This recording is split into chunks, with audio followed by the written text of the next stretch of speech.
kelas. Di video kali ini aku akan membahas tentang teori efisiensi pasar. Daripada lama-lama, langsung kita simak aja yuk. Nah, teori efisiensi pasar ini, sekuritas memprediksi harga sekuritas sebagai hasil dari interaksi beberapa properti menarik. Harga mencerminkan fully reflect pengetahuan dan informasi untuk investor. Efisiensi pasar sekuritas mempunyai implikasi yang penting untuk akuntansi keuangan.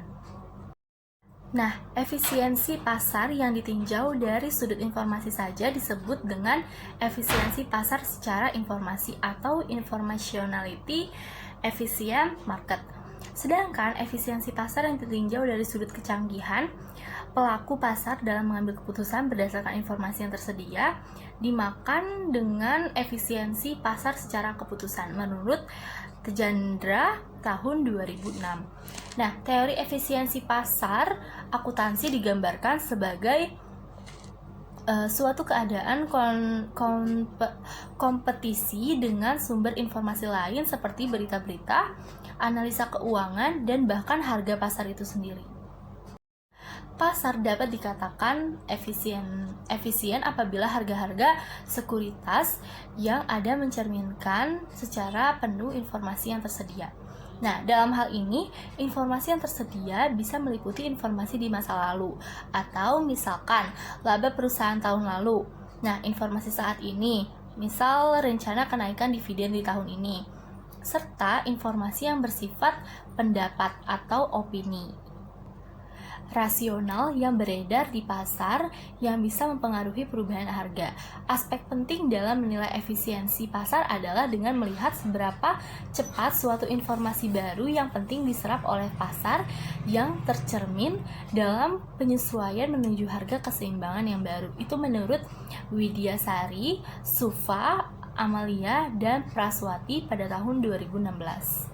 Nah, pasar yang efisien, harga sekuritas akan dengan cepat terevaluasi dengan adanya informasi penting yang berkaitan dengan sekuritas tersebut, sehingga investor tidak akan bisa memanfaatkan informasi untuk mendapatkan abnormal return di pasar, menurut Tejandra tahun 2006. Nah, Fama, Fisher, Jensen, dan Roll pada tahun 2006 menyajikan 3 macam bentuk utama dari efisiensi pasar berdasarkan ketiga macam bentuk dari informasi, yaitu informasi masa lalu, informasi sekarang yang sedang dipublikasi, dan informasi private sebagai berikut. Yang pertama, ini ada efisiensi pasar bentuk lemah atau weak form. Nah, pasar dikatakan efisiensi dalam bentuk lemah jika harga-harganya dari sekuritas tercermin secara penuh atau fully reflect informasi lalu. Nah, informasi lalu ini merupakan informasi yang sudah terjadi. Nah, yang kedua, ini ada efisiensi pasar bentuk setengah kuat atau semi-strong form. Nah, pasar dikatakan efisien setengah kuat itu jika harga-harga sekuritas secara penuh mencerminkan fully reflect semua informasi yang dipublikasi atau all publicly available information, termasuk informasi yang berada di laporan-laporan keuangan perusahaan emiten. Nah, informasi yang dipublikasi ini dapat berupa itu ada 2. Yang pertama, informasi yang dipublikasi yang hanya mempengaruhi harga sekuritas yang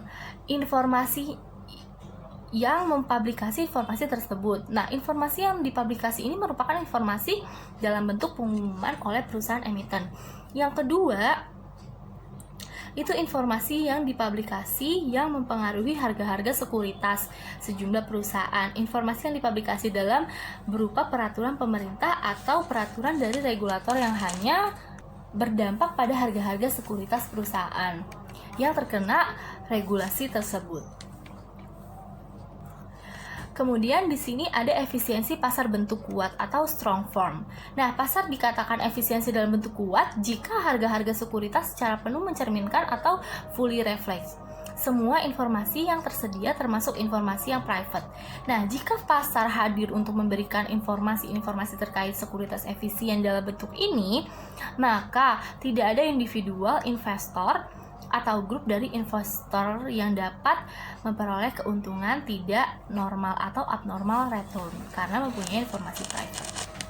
Nah, mungkin segitu aja sedikit penjelasan dari saya mengenai teori efisiensi pasar. Kurang lebihnya mohon maaf. Wassalamualaikum warahmatullahi wabarakatuh.